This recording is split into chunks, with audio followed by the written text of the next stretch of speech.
Gracias. Quiero comenzar precisamente con eso, agradeciendo a Soy Venezuela por esta iniciativa que ha surgido del seno de su consejo consultivo, del cual me honro ser parte, y que va a ser una iniciativa periódica. Esta es la primera oportunidad en la cual estamos inaugurando esta serie de entrevistas con personas que consideramos claves para entender o clave para entender qué está pasando en Venezuela, y con ese nombre inauguramos la sesión el día de hoy.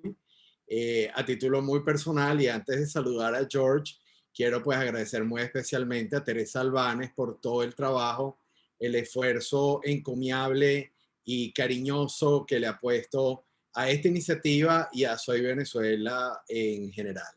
Así que bueno, dicho esto, quiero presentar a nuestro invitado del día de hoy, que es George Acuff. Sin embargo, he elegido que voy a iniciar mi entrevista con una postura, una frase que me gusta mucho de Humberto Maturana, que quizás algunos de ustedes conozcan. Él murió en mayo de este año, biólogo, filósofo chileno, que él decía que todo lo dicho está dicho por alguien y ese alguien tiene una historia. Así que mi entrevista a George Acuff el día de hoy va a comenzar por ahí. Buenos días, George. Hola. Bienvenido y buenas tardes allá en Ucrania. Sí, hola. Un saludo desde Luhansk. Cuéntanos, ¿por qué estás en Luhansk? Cuéntanos de Ucrania. ¿Qué hace un alemán que vivió en Venezuela estar ahorita en una zona tan compleja como lo es Ucrania?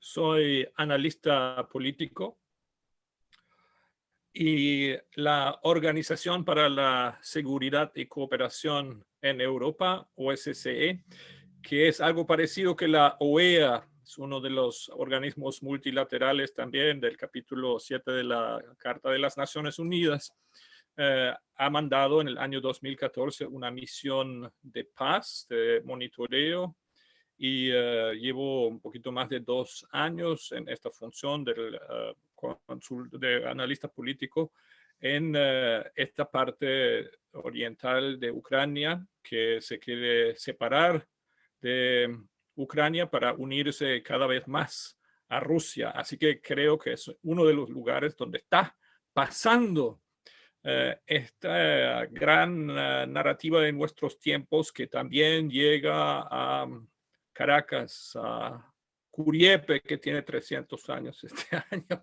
y a todos los pueblos de Venezuela. George, antes de estar en una zona tan compleja como lo es Ucrania, estuviste en Venezuela, pero de Venezuela tú no saliste liso, tú te llevaste a alguien. Cuéntanos eso, que me parece espectacular para arrancar. ¿Qué fue lo que pasó en Venezuela contigo? Bueno, mi trabajo, como trabajaba en una fundación demócrata cristiana, entonces la Fundación Konrad Adenauer, era frecuentar también Cujicito, que es la sede de Copey. Y hoy estoy casado con una copeyana de entonces. Así, muy de mi vida también, de las historias que uno cuenta, que conoces a tu futura esposa en una casa de partido. Así fue. Y Sí, tenemos una bueno, yo, niña que es medio venezolana y bueno, así es. Bueno, yo creo que tu hija es venezolana completa como lo eres tú también. Cuéntanos un poco qué significa para ti la democracia cristiana, porque la Konrad Adenauer es de alguna manera análoga ideológicamente al Partido Social Cristiano COPEI. Cuéntanos un poco qué hacía o qué hace la Konrad Adenauer en Venezuela y por qué llegas tú a Venezuela. En este momento, ya hace varios años, no tengo contacto con la Fundación Konrad Adenauer. Ahí es un poco como con los curas jubilados que no caminan por allá por su parroquia, porque confunden a las señoras mayores. Entonces, fuiste cura, te vas, entonces ya te vas. Así que no voy a comentar que la Fundación Adenauer ahora, pero de la democracia cristiana sí te puedo hablar, fue lo que se creó para reconstruir Alemania después de una gran crisis y gran destrucción. Y hay que recordar que la destrucción de Alemania en la Segunda Guerra Mundial no era solamente física, bombardeos y las grandes extensiones destruidos, más de 10 millones de alemanes desplazados, etcétera, sino también era una devastación moral,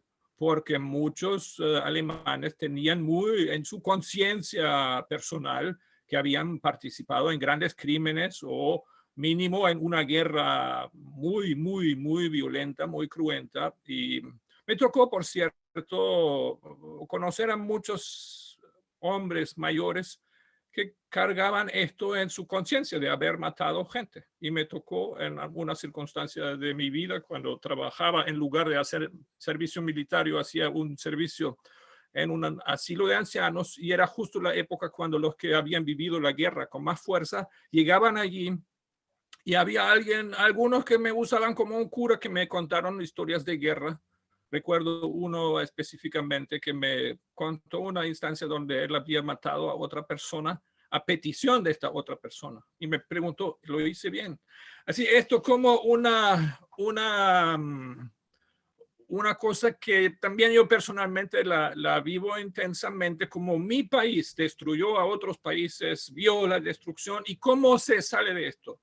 Y sigo pensando que la propuesta de la democracia cristiana de Konrad Adenauer, de Ludwig Erhard, de muchos pensadores, también del lado de la cultura, de la filosofía, han creado allí algo que después, ya en nuestro siglo, se ha de cierta manera extendido a Europa.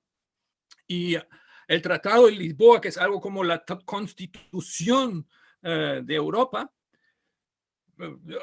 Europa quería tener una constitución, pero había países que dicen, no, las constituciones las tenemos los países, no la Unión Europea como tal. Pero cómo funcionan los organismos de la Unión Europea está en el Tratado de Lisboa. En el Tratado de Lisboa dice el orden, la forma de vida, como diría Rafael Caldera, de la Unión Europea es la economía social de mercado. Esto es derecho paraconstitucional en Europa. Eso es un fruto de la democracia cristiana alemana, ese pensamiento que tiene sus raíces en la doctrina social de la Iglesia Católica, que tiene un fundamento filosófico muy sólido, y es un súper éxito, es un súper éxito.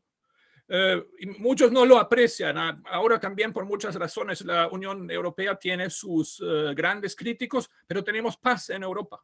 Tenemos ahora, un mal que bien, más o menos una reacción solidaria a la pandemia del COVID en Europa. Y todo esto son, para mí, frutos de ese pensamiento que la democracia cristiana promovió. Estaba Adenauer, estaba Helmut Kohl, estaba ahora terminando ya su fase en el gobierno Angela Merkel, y son como grandes aportes a la historia alemana y de Europa. Y algo de esta experiencia quiere compartir la Fundación Adenauer fuera de Alemania, y lo ha hecho en Venezuela. Y ojalá, quizás no a través de la Fundación Adenauer, pero en otros formatos, yo pueda en el futuro también aportar en algún momento a la reconstrucción de Venezuela. Eso es mi plan de vida. Creo que necesito mucha paciencia para realizarlo. Ciertamente necesitas mucha paciencia, y probablemente en la conversación un poco más tarde vamos a regresar sobre algunos de los puntos que dijiste, porque, bueno, veo wow, de manera personalmente me siento movido por tu historia, por razones bastante obvias, dado que mis padres fueron sobrevivientes del Holocausto, y ciertamente fue muy importante y se entendía muy bien desde detrás de la cortina de acero, y luego cuando salieron, lo que significaba este movimiento, pero de eso lo vamos a tocar un poco más tarde. Entonces tú vienes a Venezuela de manos de la Konrad Adenauer, y participas en aquel momento en lo que se suponía o se entendía que había sido una primera fase de destrucción de algunas de las instituciones debido pues al gobierno socialista o como se quiera llamar. Aquí hay que ser delicados porque nosotros sí vivimos en Venezuela. Y tú en ese momento eres un gran apoyo para la constitución y la prosecución de la MUD. Me gustaría que me hablaras cómo te sientes hoy, viendo que en retrospectiva, mucho de lo que ocurrió en esa MUD no cumplió con los objetivos que quizás tú tenías de reconstrucción y que es un poco tu misión de vida, que es ir a sitios que están en destrucción o lo que en un determinado momento se entiende que están en destrucción porque tú quieres ayudar a reconstruir. Pero viendo la retrospectiva, ¿qué es para ti hoy la MUD? Mira, veo aquí entre los participantes a Norman, a Oscar, a Rocío, todas personas que conocí hasta en las primeras semanas de estar en Venezuela. Eso fue en el 2008. Fue un año, por cierto, de elecciones de alcaldes y gobernadores. Y visité a muchas campañas. Me acuerdo mucho del gordito Calidad Carcón en Trujillo, por ejemplo. Y así muchos candidatos ya fallecidos. Un ex copeano, no sé en qué andaba, creo que en Primero Justicia en el momento que lo conocí. Creo que conocí realmente bien Venezuela a través de todas estas conversaciones. Oscar y Norman sobre todo lo saben. Todas las semanas nos reunimos en la sede de la Conmotad en la avenida Luis Roche y tuve este privilegio de, por mi cargo, entonces poder prácticamente llamar a quien yo quería. Chavistas no, y no lo hice tampoco, ni Temir Porras y los que chavistas educados y bonitos que había en esa época, que muchos ya están fuera de Venezuela. Eso no lo hice, pero de todo el resto, académico, iglesia, políticos de todos los colores. Uno de mis logros en la vida es haber publicado como demócrata cristiano las memorias de un comunista como Pompeo Márquez en colaboración con su hijo. Y esto era la unidad y muy, muy orgulloso yo como realmente ejercicio de diálogo en la práctica. Hoy se habla de esto, de homenajear a Pompeo Márquez y leer para editarla su biografía de un comunista de bien, digamos, que también los hay en extinción, como es natural, y con muchas contradicciones en sus biografías, pero eso era el ejercicio entonces. La mesa de unidad, la tarjeta más votada en la historia del país, cuando había entonces tarjeta unitaria, un gran logro. Yo no me dejo quitar esto de mi vida. Me duele, por supuesto, ver entonces que 10 años, 13 años después, veo a tanta gente involucrado ahora en historias que no puedo compartir, que los entiendo quizás, pero por muchas razones no los puedo compartir. Sigo pensando que fue la mesa de unidad que logró algo en la historia de Venezuela y América Latina, demostrar que chavismo en democracia no es posible. Ellos no son un movimiento democrático. La MUD mostró esto y forzó ya en vida de Chávez convertir esta propuesta a la sociedad venezolana en dictadura.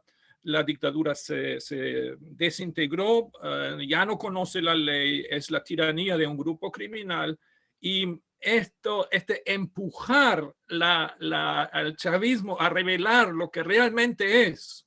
Esto es mérito de la mesa de unidad, pero todavía no significa que se haya liberado Venezuela. Pero yo creo que sí se ha liberado y protegido a gran parte de Latinoamérica para no caer en lo mismo. Y algo muy actual, y está pasando en estos días. Eso es un consuelo que es muy duro lo que tú estás diciendo. Sí, Continúa. ustedes están pagando un precio muy, muy alto. Pero creo que, y déjame terminar ese pensamiento, Colombia ahora está bajo una amenaza muy concreta. La guerrilla colombiana está en territorio venezolano, protegido por el gobierno de facto en una conchupancia y en una tolerancia con las Fuerzas Armadas venezolanas. Y el plan es reconstruir, fortalecer la guerrilla colombiana para después volver a atacar Colombia, ya con todo el aprendizaje de la experiencia venezolana también, de mezclar la vía electoral y la vía insurgente. Y hoy creo que los colombianos están en una mejor situación para comprender lo que está pasando y la amenaza que los venezolanos hace 22, 20 años. Y esto es un logro de los demócratas venezolanos, y con mi formación y experiencia europea y también con gratitud, hoy es el 1 de septiembre, inicio de la Segunda Guerra Mundial, del ataque a Polonia, que Estados Unidos, Francia, Inglaterra, Canadá, por cierto, el petróleo, la gasolina venezolano en los tanques de los jeeps americanos que cruzaron la frontera del Reich a pocos kilómetros de donde yo crecí, estos países y con muertos. Ahora lamentamos 13 muertos soldados estadounidenses en Kabul, donde yo crecí. A pocos kilómetros pasó una de las más grandes batallas de la Segunda Guerra Mundial, donde había 55,000 caídos americanos. En todo el Vietnam había 58,000, ahora en Afganistán 2,500 caídos en combate. Estas naciones liberaron mi país del fascismo, y para mí es esencial pensar los conflictos de las naciones en los contextos internacionales, y creo que para entender, yo reflexioné realmente con la mente muy abierta sobre tu pregunta, qué está pasando en Venezuela en este momento. Creo que es una guerra internacional, y ustedes que de alguna manera dentro y fuera del país son el albo de ese ataque, están sufriendo un ataque en una estrategia geopolítica global. Vamos a llegar a eso, George, pero te quiero traer un poco a mi escuela de pensamiento político, que es la Realpolitik, y que tú, sin duda alguna, la conoces muy bien. La contracara de lo que tú estás comentando de la política demócrata cristiana en Europa tuvo, como tú bien lo sabes, y probablemente mucho mejor que yo, sus reveses importantes. Uno de los principales reveses fue la guerra de los Balcanes. Ni hablar de todo lo que estás viviendo tú directamente en primera persona con el tema de Ucrania, Crimea, Rusia.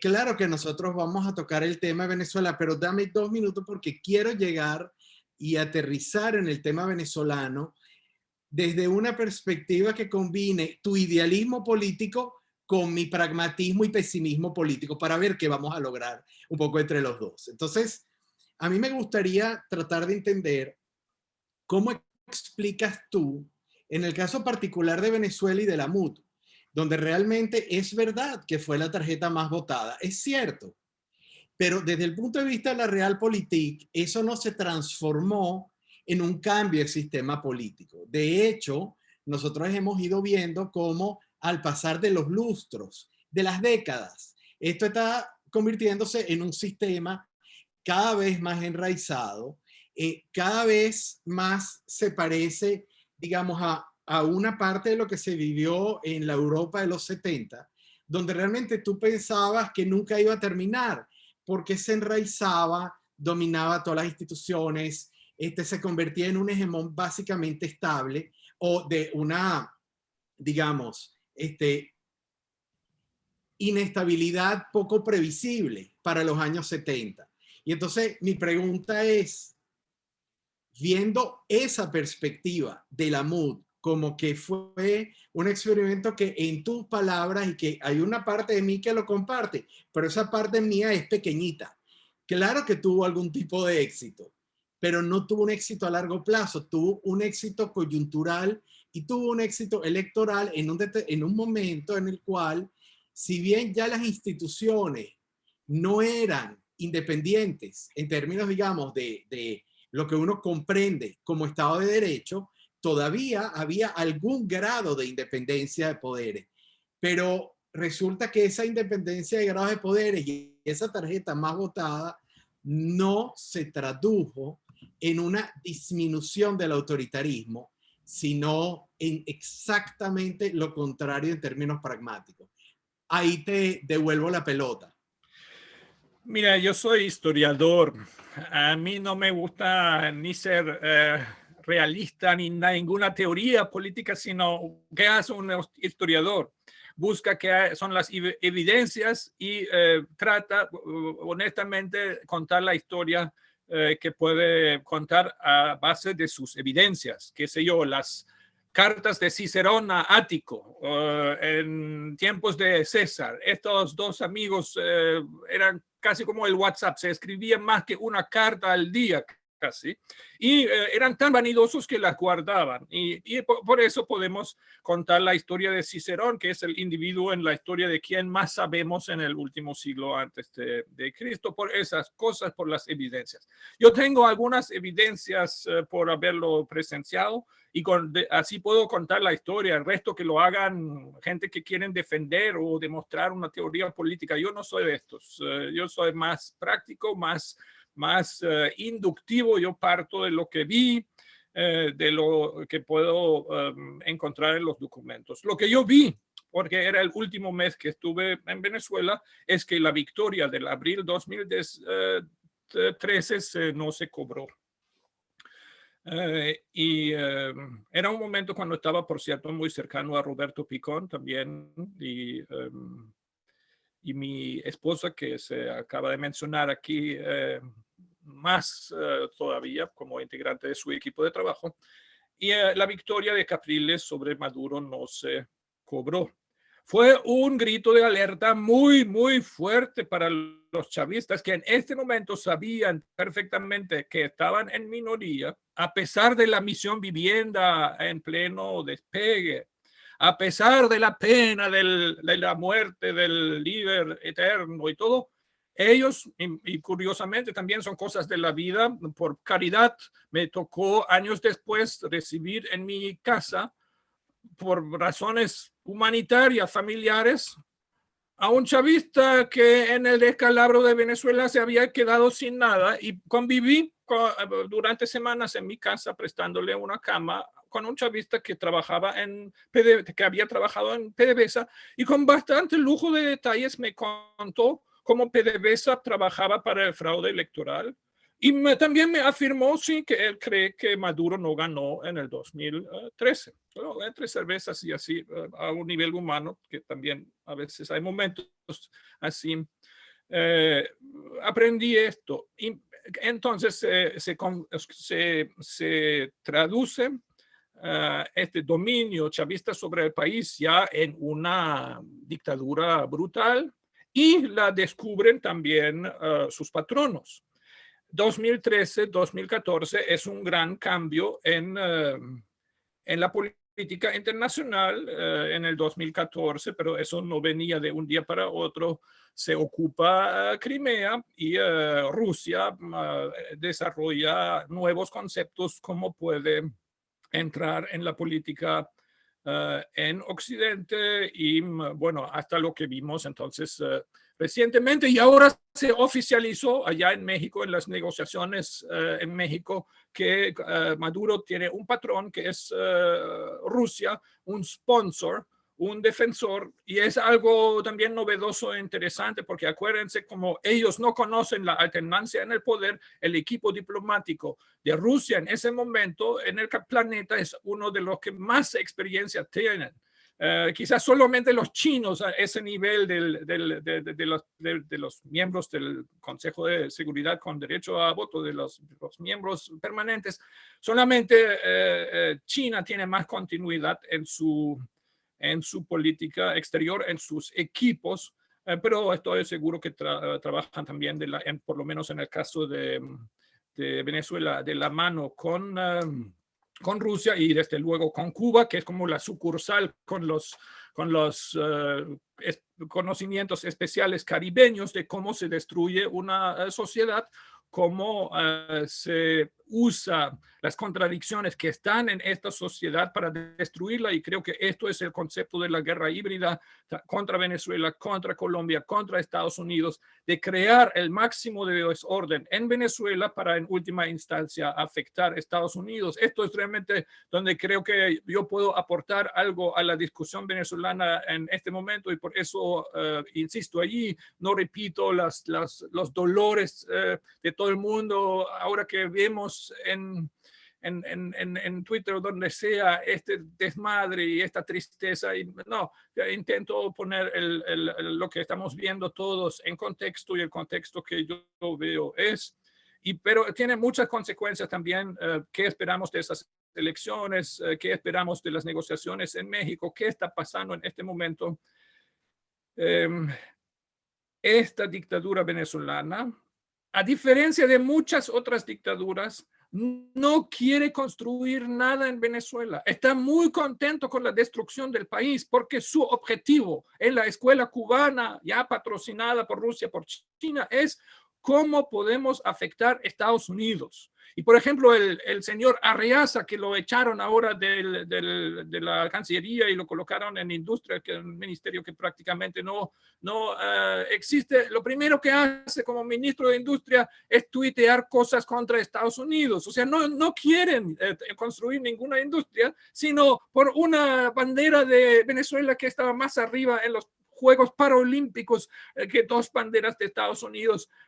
Ya tiene él una iluminación, el pobre señor Arreaza, y en estas cosas andan, no quieren nada con Venezuela, y por eso ellos con elecciones siempre salen lisos, con negociaciones siempre salen con lo que quieren, porque no quieren nada para este país. Y eso es una realidad geopolítica. Y en esto los chinos y los rusos los apoyan. Ya olvidaron hace tiempo cobrar sus deudas. Dicen, ya está todo vuelto un quilombo, entonces los utilizamos como ese quilombo contra Estados Unidos, creando migración, destruyendo Colombia, forzando a Estados Unidos a reaccionar. Y ahora, después del desastre de Afganistán, a Estados Unidos le toca pensar qué hacemos con Venezuela, con Colombia. ¿Vamos a defender a nuestro principal aliado, Colombia, o vamos a permitir que el caos venezolano se coma a Colombia también? Sin embargo, ya vamos a llegar a la pregunta de qué pasa en Venezuela, que es el título de nuestra primera entrevista el día de hoy contigo. Pero necesito regresar un poco atrás, sobre todo porque tú eres historiador. Fíjate, estás hablando del año 2013 y según tu opinión, y es una opinión que comparten muchísimos, Enrique Capriles decide consciente y racionalmente no cobrar una victoria electoral.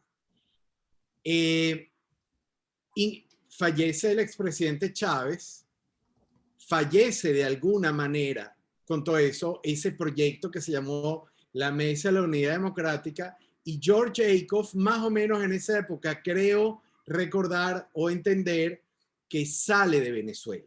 Tú sales de Venezuela en esos años, poco después de todo eso. Días después, sí. O días después, muy poco después. Entonces, dos preguntas.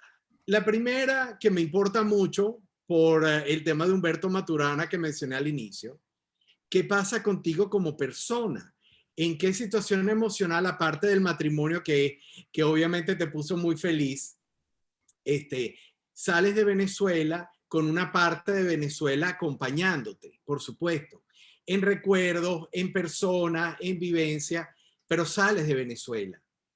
¿Cómo te sientes tú anímicamente? Esa es la primera pregunta. Y la segunda pregunta es, en ese momento que tú eres testigo, ya con un poco más de kilómetros, pero totalmente cercano, con el fallecimiento del expresidente Hugo Chávez, las elecciones y el ascenso de Maduro al poder, ¿qué pensaste que iba a pasar? Adelante.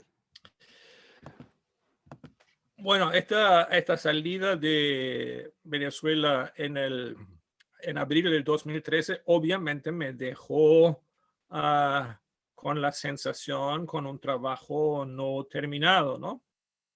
Como dice Lincoln en el famoso discurso de Gettysburg que Biden otra vez citó ayer, unfinished work, ¿no?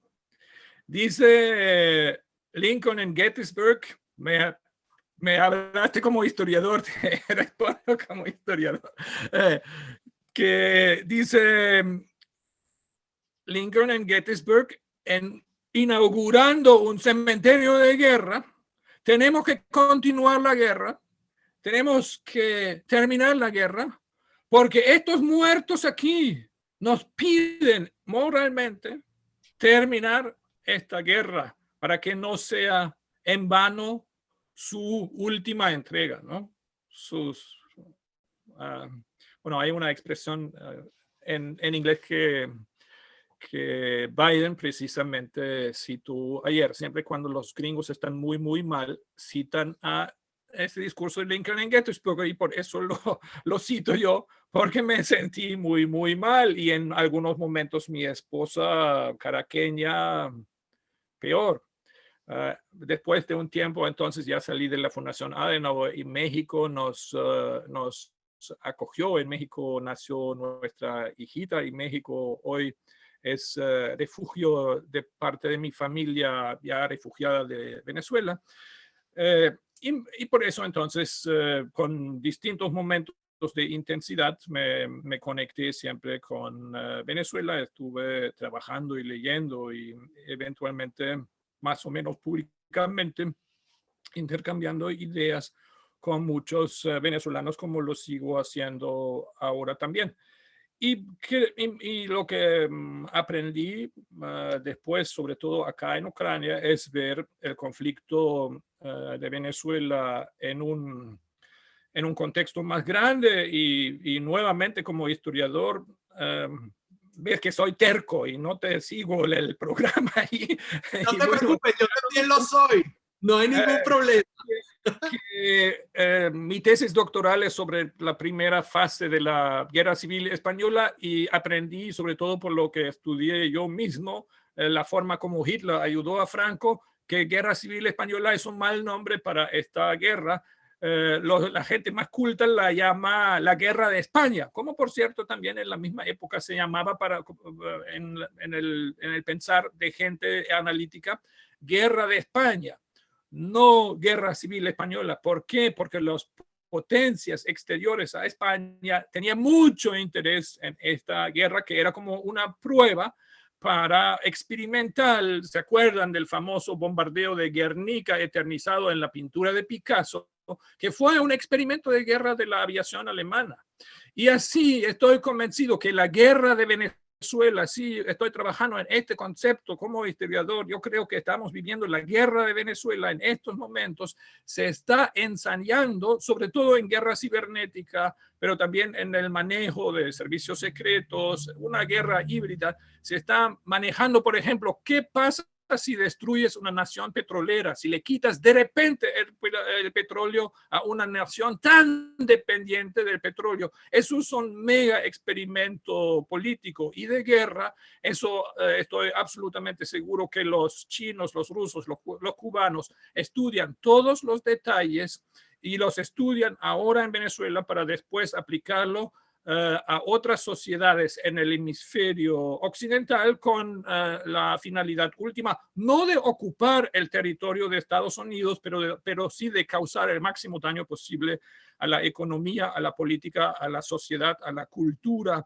al bienestar psicológico de los americanos, porque son los que predominan en la sociedad occidental, que se opone a las autocracias, como le llaman los gringos, autocrats. Es el nombre que el presidente Biden también en sus declaraciones importantes, como lo hizo también ayer, mencionó exactamente eso en su explicación de lo que está pasando en Afganistán. La autocracia del Partido Partido Comunista Chino. Ellos siempre son cuidadosos de decir ese Partido Comunista no es China. Con Rusia no lo hacen así, dicen ya directo Rusia. No sé exactamente por qué los americanos siempre hacen esa diferencia, digno de estudio.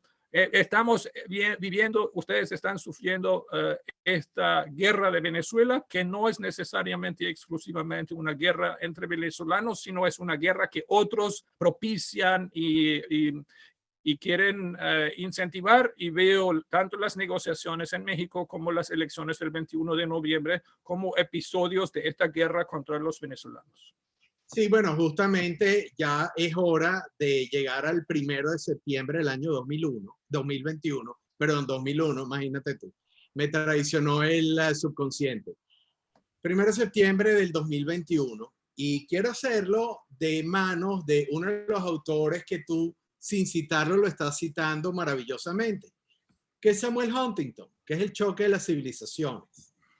Tú has planteado, y yo lo comparto completamente, ¿no?, de que Venezuela es en este momento el epicentro de un conflicto internacional, no de frentes bélicos como lo pudimos haber visto en la Segunda Guerra Mundial y en otras oportunidades, sino con esta guerra híbrida de la cual tú haces excelente mención.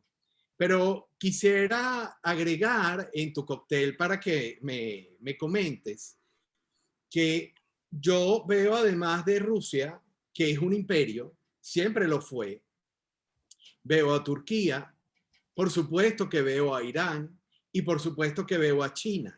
O sea, yo veo a 4 jinetes del apocalipsis que son los que de alguna manera están tirando de los caballos del sistema político y económico que está ocurriendo en Venezuela.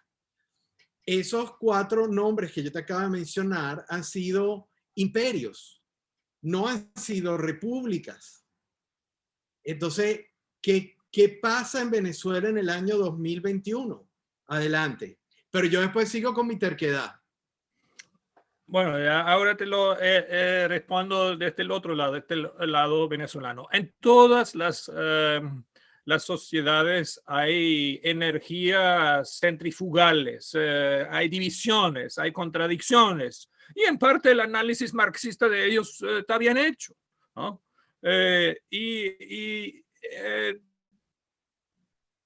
Así también, obviamente, en la sociedad venezolana, un poco encubierto durante mucho tiempo por la bonanza petrolera, hay grandes contradicciones culturales. Se unió Zulma Bolívar, me tengo muchas ganas de hablar con ella sobre urbanismo en Venezuela, porque creo que las ciudades venezolanas estaban muy enfermas antes del chavismo. El chavismo lo entendió y arma una guerra entre los barrios y las urbanizaciones. Y hay realmente razones estrictamente de urbanismo que propician esta guerra entre venezolanos. Ahora vienen los turcos, los iraníes, los rusos, los chinos y otros más. No olvides los cubanos, no son un imperio, obviamente, pero ellos son los que ejecutan a nivel técnico lo que los otros dicen. Y estudian esto, perciben la extrema vulnerabilidad del sistema político venezolano. Los cubanos son los que Fidel en persona descubre la extrema pobreza mental y emocional de Hugo Chávez y logra entrar en la psique de este dictador en ciernes y lo logra manipular, y creo que para Hugo Chávez era un gran evento emocional en su vida recibir este amor de Fidel, ¿no? Y se debe haber sentido como Alcibíades en el simposio, pero que sí se coge a Sócrates, ¿no? Que esto es básicamente la historia de Platón. Allá que normalmente hablamos así de grandes políticas, pero el final del diálogo es que el militar quiere acostarse con el filósofo y se queja con el filósofo porque le da la espalda, ¿no? Y sale ganando Sócrates del diálogo porque bebe más y mejor que el militar, ¿no? Y eso Platón lo lo cuenta al final como Sócrates borrachísimo del simposio, se va a su casa, pero era un borracho tan bueno que del beber, nada más caminar hasta su casa, que ya podía filosofar nuevamente, ¿no? O sea, creo que estos poderes que tú mencionas han estudiado bien lo que pasa en Venezuela, lo han estudiado en función de causar daño a Estados Unidos y lo están utilizando así. Y ahora, después de Kabul, lo que tiene que pasar y donde muchos de ustedes tienen recursos para hacerlo y para conversar con los colombianos y con los americanos, sobre todo, explicar cómo esto no se va a quedar en Venezuela, sino si Colombia y Estados Unidos no reaccionan, si Canadá no reacciona, si la Unión Europea no reacciona, vamos a tener algo parecido a Kabul. Porque ¿qué hizo el Talibán? Se protegió, se fue a Pakistán, y durante 20 años estaban engordando y organizándose y literalmente reproduciéndose. Y de Pakistán entonces invaden Afganistán en 2 semanas. Y así como los talibanes en Pakistán están FARC y ELN y el mismo chavismo está en el mismo paquete, porque ellos sí son un bloque dirigido por estos 4 que mencionas por medio de Cuba y están preparando su ataque a Colombia. Y me siento como aquí en estas tierras había los que defienden ahora a Stalin. Stalin hizo el pacto con Hitler y pensaba que no lo iba a atacar y que él era más listo que Hitler. No, no. Y ya a los 2 años, el 1 de septiembre, que es el inicio de la Segunda Guerra Mundial, que aquí siempre cuando tú viajas por Ucrania y la Unión Soviética, los monumentos de guerra son siempre 1941 al 45. Porque para ellos, para la Unión Soviética, la Segunda Guerra Mundial empieza el 21 de junio de 1941.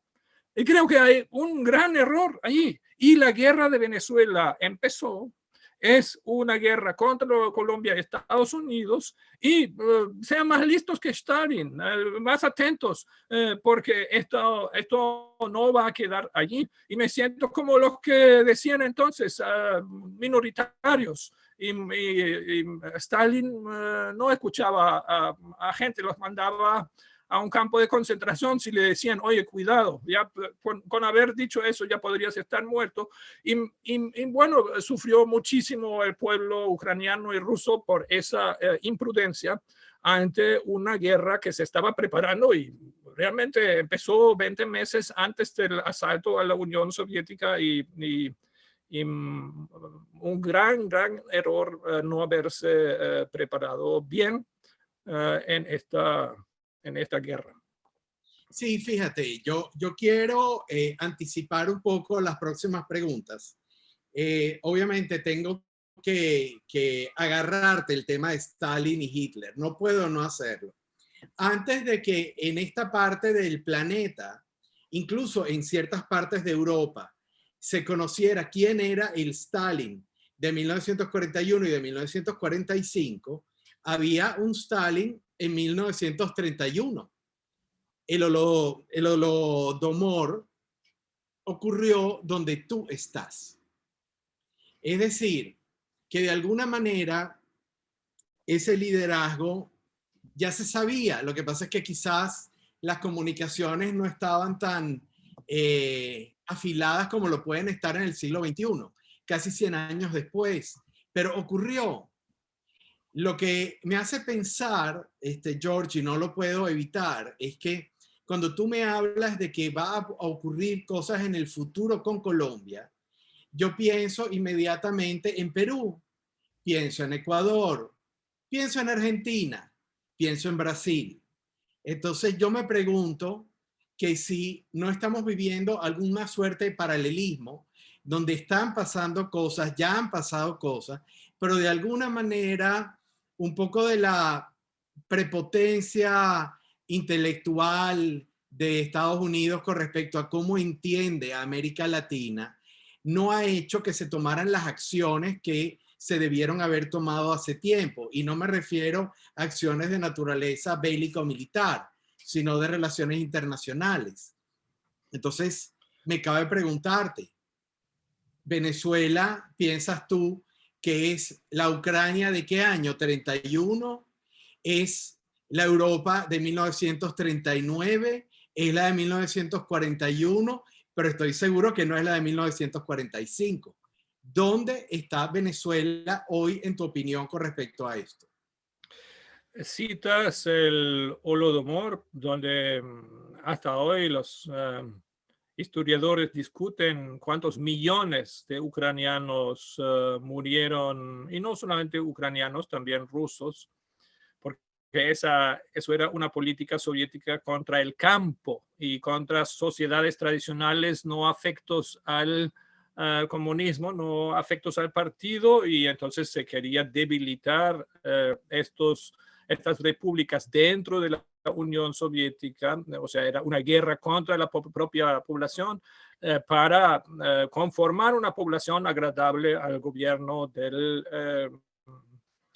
Partido Comunista y de su mandamás Stalin ya en ese momento. Uno de los grandes estudiosos de estrategia de nuestros días, Lawrence Friedman, estudió Ucrania ahora, en la guerra de ahora, y discutiendo el concepto de guerra híbrida, que para él, que es un estudioso de las estrategias de guerra desde hace mucho tiempo. Imagínate, él fue el historiador oficial de la reina de Inglaterra de la guerra de las Malvinas, del Falkland War. O sea, es realmente, y es un caballero de su majestad, etcétera, Sir Lawrence Friedman, etcétera, etcétera. Y entonces él reacciona con crítica contra una cosa moderna como hybrid war. Él dice, bueno, esto ya existía siempre y esta gente moderna que lanza ahí una teoría novedosa, yo como viejo estudioso de las estrategias, digo, bueno, y entonces habla sobre las cyber wars, y dice, bueno, en Ucrania también vemos que la guerra cibernética en Twitter y en Facebook no conquista territorio. Bueno, obviamente no, pero es bueno que un tipo como este analice y llegue a una verdad tan sencilla. Clausewitz es parecido, que escribe, da 1000 vueltas para al final decirte una cosa muy sencilla. Bueno, ¿qué es el aprendizaje de Ucrania en este sentido para Venezuela? No es necesario que Rusia o Cuba ocupen el espacio venezolano. Tampoco creo que FARC y ELN quieren gobernar Caracas. Con estar en algún lugar están contentos. El control territorial para el matraqueo, sí. O sea, el Tobar les interesa para matraquear cuando va Cáritas. Entonces descubren que existe Tobar en el mapa de Venezuela y matraquear es suficiente, no es control territorial. Y esto son cosas novedosas y por eso también responsablemente como historiador y analista político de una guerra en este momento, te digo, Venezuela en este momento es algo novedoso y muy interesante para los estudiosos de la guerra. Y te doy un ejemplo.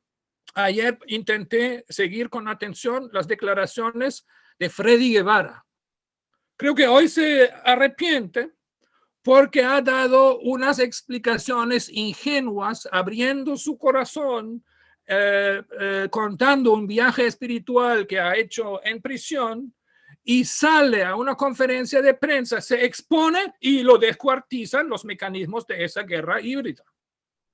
Y dice, no quisiera tener que explicar. Bueno, entonces ponte en el mapa de una guerra híbrida donde no puedes hacer una conferencia de prensa como una conversación entre amigos. Esos tiempos ya pasaron y lo descuartizaron, y creo que el daño a su prestigio es muy grande, porque gente que él buscaba el apoyo hoy piensan que es un traidor, que se dicen, mira, yo me arrodillé ante Maduro, o muy venezolanamente me incliné hacia Maduro, y así eso va a quedar porque fue una imprudencia. Y si vas a estos líderes con un concepto de que estamos en guerra y que el otro te quiere descuartizar, en Twitter, en lo que sea, en la comunicación, y lo mismo, las dos reacciones de Maduro a los procesos en México era lanzarse con toda su fuerza contra Guaidó y decir, Guaidó me reconoció, cosa que no pasó. Ayer dijo, y Guaidó va a votar el 21 de noviembre, que estoy bastante seguro que no va a votar. Pero Maduro lo dice usando su hegemonía comunicacional para imponer una narrativa. Las guerras híbridas son las guerras de las narrativas, que es una gran mentira, pero ya los venezolanos tienen muy pocos medios para defenderse ellos mismos contra las mentiras de esta guerra de Venezuela, que es una guerra híbrida.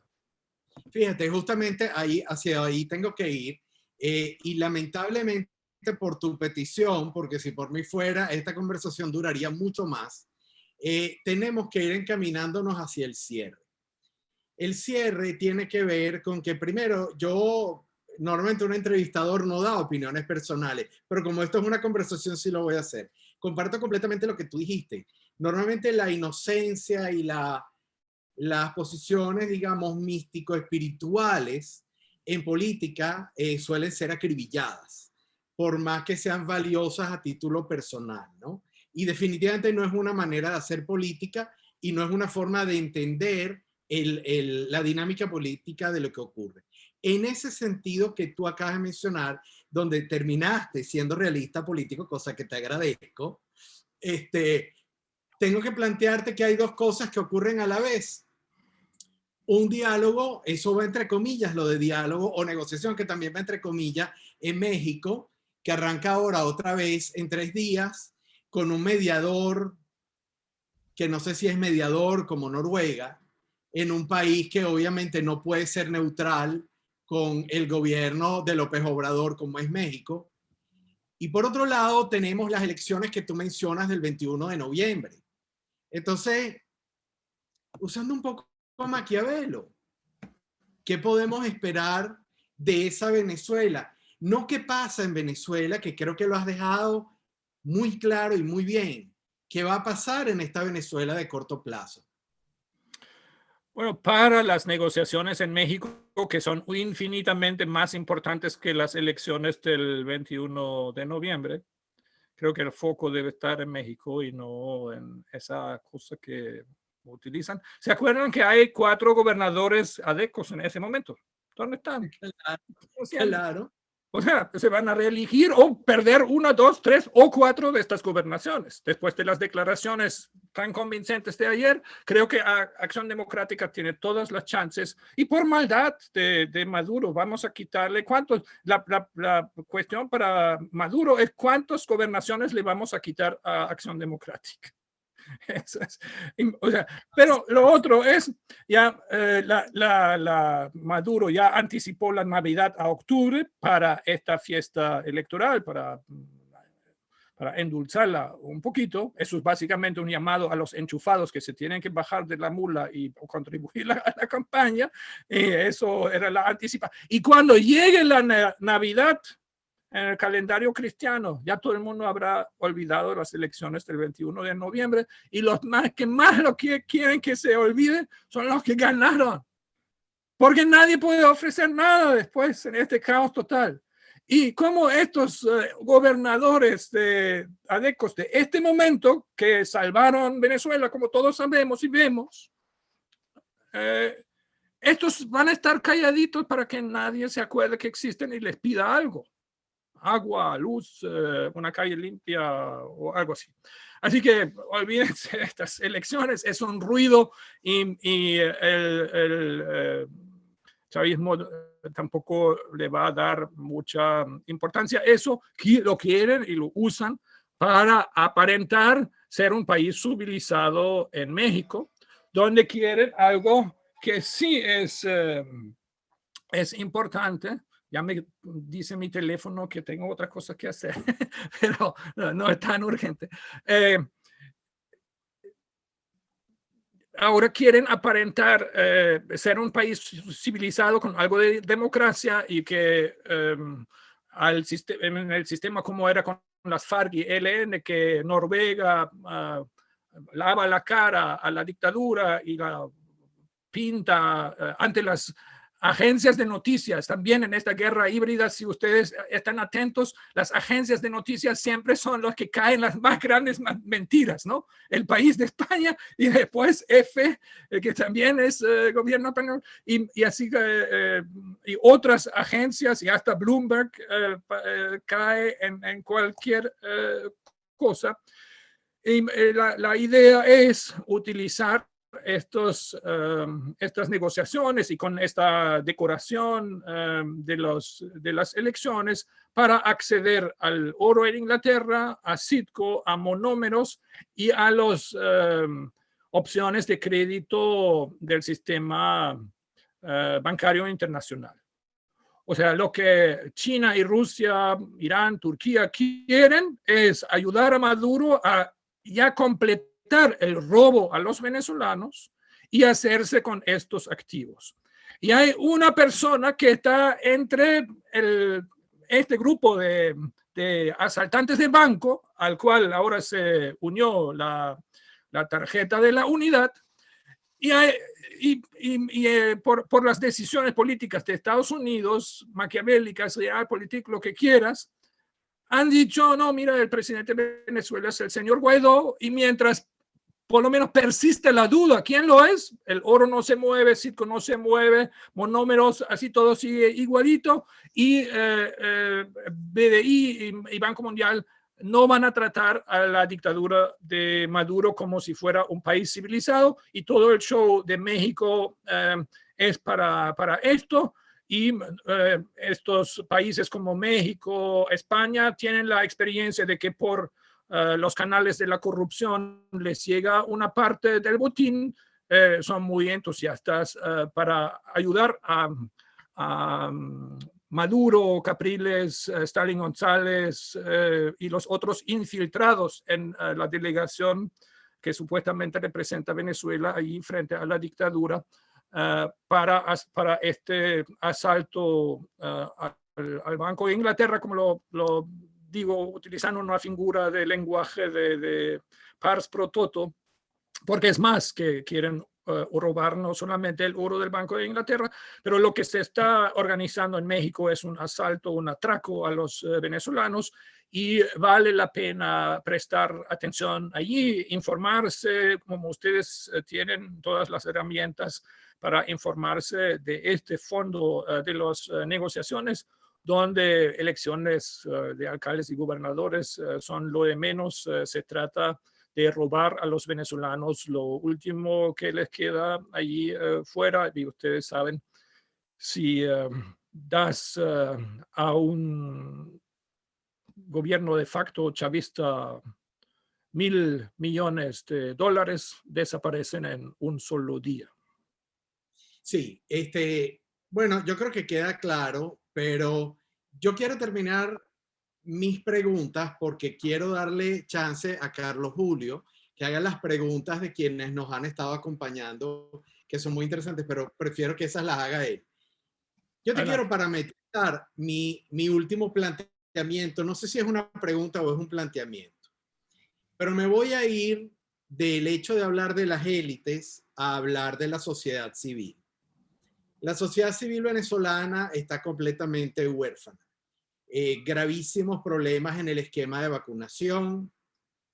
La tuberculosis sigue siendo una de las enfermedades con mayor tasa de morbilidad y mortalidad en Venezuela, de lo cual no se habla. Prácticamente no hay centros donde se pueda hacer diálisis. La salud del venezolano se ha venido a menos. En promedio, el venezolano ha perdido 12 kilos de peso. Y en promedio han emigrado hasta ahora, dependiendo de la fuente, entre 6 y 7 millones de venezolanos. Eso es una parte de la parametrización.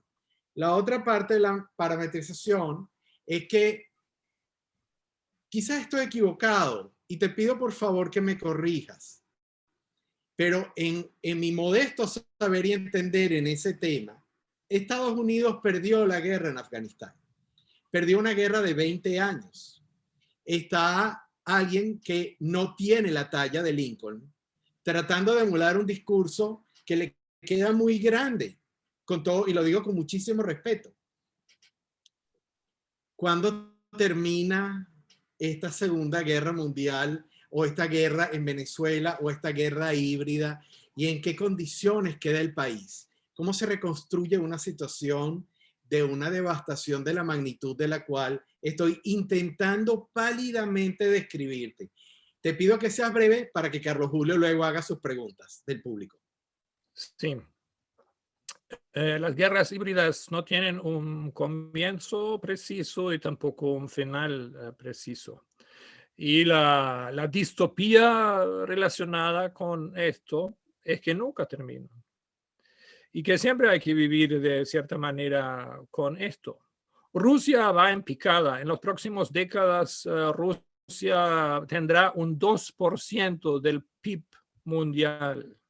Y es una de las razones por qué se esfuerzan tanto como un ex imperio, jugar un rol y quieren fastidiar en todas partes para ser útiles a China, para que China los respete un poquito y no se lo coma. Y están en una pelea contra los chinos y quieren mostrar al mundo que tienen su lugar permanente en el Consejo de Seguridad de la ONU por algo, que hablan tanto de la Segunda Guerra Mundial aquí todos los días, y Putin y haciendo leyes que no se puede hablar mal de Stalin y tal, para mantener su ilusión de ser un gran poder. Esto va a ser para décadas, así que China, Rusia y desde luego también los islamistas radicales, que China y Rusia también los usan, los combaten en China y en Chechenia, en los uigures, y los chechenos sufren mucho del autoritarismo chino y ruso. Estos mismos poderes utilizan el islamismo también para causar problemas a Estados Unidos. Creo que en las próximas semanas los profesionales de la política y de la defensa de la seguridad de Estados Unidos tienen que evaluar esto que pasó. La OTAN, por cierto, también es una derrota muy grande también para Alemania, también para Reino Unido, que todos tenían una presencia importante. También es la guerra más larga de Alemania. No solamente la guerra más larga, imagínate, y Alemania tuvo sus guerras. Y a los ingleses no les gana nadie, que ellos están acostumbrados a guerras muy, muy, muy largas. Y creo que esto es realista entonces y responsable decirlo. Si logramos que se rompa la tarima como en este acto chavista que vimos todos en las redes sociales, en esto, y que nos dio una satisfacción emocional profunda ver cómo se cae la tarima y todo este grupo de gente, que nos dio una imagen así como en la psicología morfológica de a dónde queremos ir, ¿no? Que se caiga todo esto por su propio peso. Creo que hay poca esperanza de que otra cosa puede pasar, no sabemos cuándo se cae esto por su propio peso, pero incluso, bueno, vino el cáncer y resolvió el problema Hugo Chávez. ¿Qué viene para resolver el problema Maduro? ¿Qué viene después para resolver el problema Cabello? O sea, hay que orar mucho y dejar esto en manos de Dios, pero lo que sabemos después, si estos señores van al camino que todo lo temporal va, sigue la pelea, sigue esto, eso ya es eso es así. Y creo que por esto también ahora me parece tan fuera y tan alejado de la emocionalidad de los venezolanos, que ahora salgan en unas elecciones de alcaldes y dicen que vamos a salvar Venezuela. No, no, no. Este problema es muchísimo más grande, y por eso con mis mejores herramientas intento comunicarme con ustedes y muchos otros para poner la guerra de Venezuela en el contexto mayor donde debe estar para entenderla bien. Bueno, George, realmente yo creo que tu respuesta a muchos nos deja, bueno, el sabor de la desesperanza, pero también yo creo que cuando una persona sabe que tiene una determinada enfermedad, de alguna manera